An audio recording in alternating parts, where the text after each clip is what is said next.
रात का सन्नाटा, समंदर की बेरहम लहरें, उफक पर टूटता हुआ तूफान। एक कश्ती जो हर लम्हा डूबने के करीब है, और फिर एक अल्लाह का नबी समंदर की गहराइयों में गिरता है। क्या वाकई एक इंसान जिंदा हालत में एक अजीम मछली के पेट में रह सकता है? वो अंधेरा कैसा था, जहां न सूरज की रोशनी थी, न जमीन का सहारा, न किसी इंसान की आवाज। वो कौन सा जिक्र था जिसने समंदर की तहों, मछली के पेट और नाउम्मीदी के अंधेरों को भी चीर दिया? ये सिर्फ एक मौजिज़ा नहीं, ये सब्र, तौबा, अल्लाह पर कामिल भरोसे और रहमन इलाही की ऐसी दास्तान है जिसे अल्लाह ताला ने खुद कुरान मजीद में महफूज फरमाया। आज हम जानेंगे हजरत यूनुस अलैहि अस्सलाम के इस अजीम वाक़ये की मुकम्मल और मुस्तनद तारीख। हजरत यूनुस अलैहि अस्सलाम अल्लाह ताला के जलील अल-क़द्र अंबिया में से थे। कुरान करीम में आपका जिक्र मुतअद्दिद मकामात पर आया है। आपको नऊ की कौम की तरफ भेजा गया जो मौजूदा इराक के इलाके से मंसूब की जाती है। आपका मिशन वाज़े था, लोगों को सिर्फ एक अल्लाह की इबादत की दावत देना, शिर्क, जुल्म और गुनाहों से रोकना। लेकिन जैसे अक्सर अंबिया के साथ हुआ, हजरत यूनुस अलैहि अस्सलाम की कौम ने भी इब्तिदा में इनकार किया। बरसों की दावत के बावजूद अक्सरियत ने ईमान कबूल न किया। यहीं से शुरू होता है वो सिलसिला जिसने इस्लामी तारीख के सबसे हैरत अंगेज मौजिज़ात में से एक को जन्म दिया। हजरत यूनुस अलैहि अस्सलाम मुसलसल अपनी कौम को अल्लाह की तरफ बुलाते रहे। हर दिन, हर मजलिस, हर नसीहत, लेकिन दिल बंद थे। कौम ने दावत को संजीदगी से ना लिया। कुरान इस दावत की तमाम तफसीलात बयान नहीं करता, लेकिन ये जरूर वाज़े करता है कि हजरत यूनुस अलैहि अस्सलाम अपनी कौम के मुसलसल इनकार से सख्त रंजीदा हुए। बिलाखिर एक मरहला ऐसा आया जब आप अल्लाह ताला की तरफ से अजाब के करीब होने के आसार देखकर अपनी बस्ती छोड़कर रवाना हो गए। कुरान करीम इस फैसले का जिक्र निहायत मुख्तसर मगर गहरे अंदाज में करता है। ये एक ऐसा लम्हा था जिसमें अल्लाह ताला ने अपने नबी की तरबियत के लिए एक अजीम हिकमत को जाहिर करना था। दूसरी तरफ हजरत यूनुस अलैहि अस्सलाम के जाने के बाद उनकी कौम पर खौफ तारी हो गया।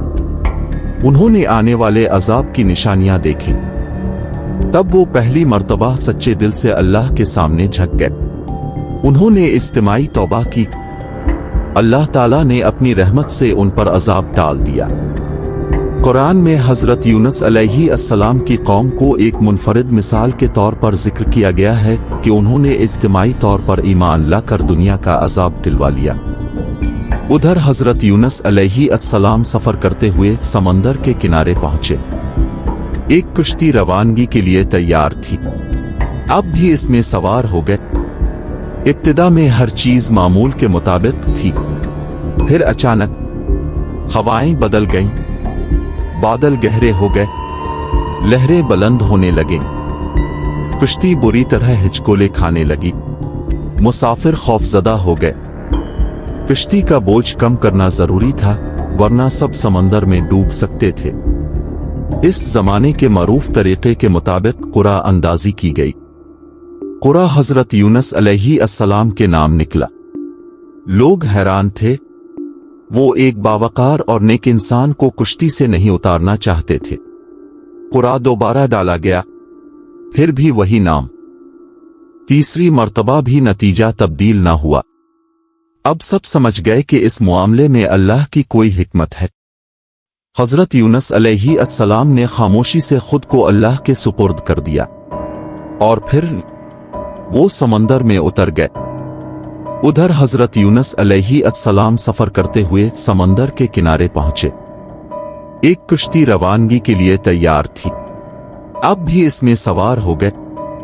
इब्तिदा में हर चीज मामूल के मुताबिक थी, फिर अचानक हवाएं बदल गईं, बादल गहरे हो गए, लहरें बुलंद होने लगीं, कश्ती बुरी तरह हिचकोले खाने लगी, मुसाफिर खौफजदा हो गए। कश्ती का बोझ कम करना जरूरी था, वरना सब समंदर में डूब सकते थे। इस जमाने के मरूफ तरीके के मुताबिक कुरा अंदाजी की गई। कुरा हजरत यूनुस अलैहिस्सलाम के नाम निकला। लोग हैरान थे। वो एक बावकार और नेक इंसान को कुश्ती से नहीं उतारना चाहते थे। कुरा दोबारा डाला गया, फिर भी वही नाम। तीसरी मर्तबा भी नतीजा तब्दील ना हुआ। अब सब समझ गए कि इस मामले में अल्लाह की कोई हिकमत है। हजरत यूनुस अलैहिस्सलाम ने खामोशी से खुद को अल्लाह के सुपुर्द कर दिया और फिर वो समंदर में उतर गए। हजरत यूनुस अलैहिस्सलाम की जबान पर सिर्फ एक दुआ थी, ले नले नलेवा एंते साबहने वानतमने अलजवालमने, यानी तेरे सवा कोई माबूद नहीं, तो हर ऐब से पाक है, बेशक मैं ही कसूरवारों में से था। ये दुआ सिर्फ अल्फाज नहीं थी, ये मुकम्मल आजिज़ी थी, कामिल एतराफ था, खालिस तौहीद थी और अल्लाह ताला के सामने मुकम्मल सपुर्दगी थी। कुरान बताता है कि अल्लाह ताला ने उनकी दुआ कबूल फरमाई। ये सिर्फ हजरत यूनुस अलैहिस्सलाम के लिए नहीं था। अल्लाह ताला ने फरमाया कि इसी तरह हम ईमान वालों को भी नजात देते हैं। ये ऐलान हर दौर के इंसान के लिए उम्मीद का पैगाम है। रसूल अल्लाह ने भी इस दुआ की अजमत बयान फरमाई कि जिस मुसलमान ने किसी परेशानी में इखलास के साथ ये दुआ मांगी, अल्लाह ताला उसकी दुआ कबूल फरमाता है। फिर वो लम्हा आया जिसका इंतजार जमीन भी कर रही थी और आसमान भी। अल्लाह ताला ने मछली को हुक्म दिया। मछली समंदर की सतह की तरफ बढ़ी, लहरें पुरसुकून होने लगीं। फिर उसने हजरत यूनुस अलैहिस्सलाम को साहिल के करीब बाहर निकाल दिया। अब जिंदा थे, लेकिन जिस्म इंतहाई कमजोर था। कुरान बयान करता है कि अल्लाह ताला ने अब पर एक बेलदार दरख्त यानी यकीन उगा दिया ताकि साया और आराम मुयस्सर आए। ये सिर्फ जिस्मानी हिफाजत नहीं थी, ये अल्लाह ताला की खुसूसी रहमत थी।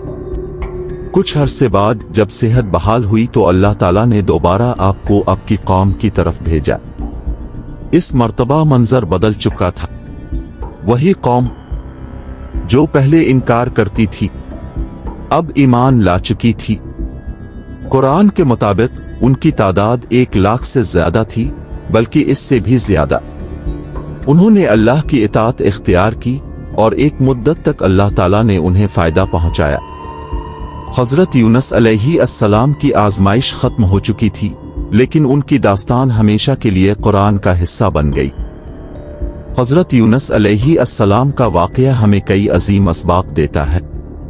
पहला सबक ये कि अल्लाह ताला की रहमत इंसान की हर मायूसी से बड़ी है। दूसरा ये कि गलती हो जाए तो तकब्बुर नहीं, बल्कि फौरी तौबा और रुजू कामयाबी का रास्ता है।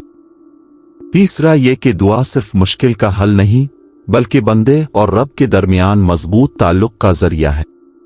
चौथा ये कि अल्लाह ताला की हिकमत हमारी समझ से कहीं वसी है। बाज औकात आजमाइश ही इंसान की इस्लाह, बुलंदी और नजात का जरिया बन जाती है। हजरत यूनुस अलैहिस्सलाम की दुआ आज भी हर परेशान दिल के लिए उम्मीद की किरण है। जब रास्ते बंद महसूस हों, जब अंधेरे हर तरफ हों, जब कोई सहारा दिखाई ना दे, तब दिल की गहराई से अल्लाह ताला को पुकारना ही मोमिन की असल ताकत है। अल्लाह ताला हमें हजरत यूनुस अलैहिस्सलाम की तरह इखलास, सब्र, आजिज़ी और सच्ची तौबा की तौफीक अता फरमाए। आमीन।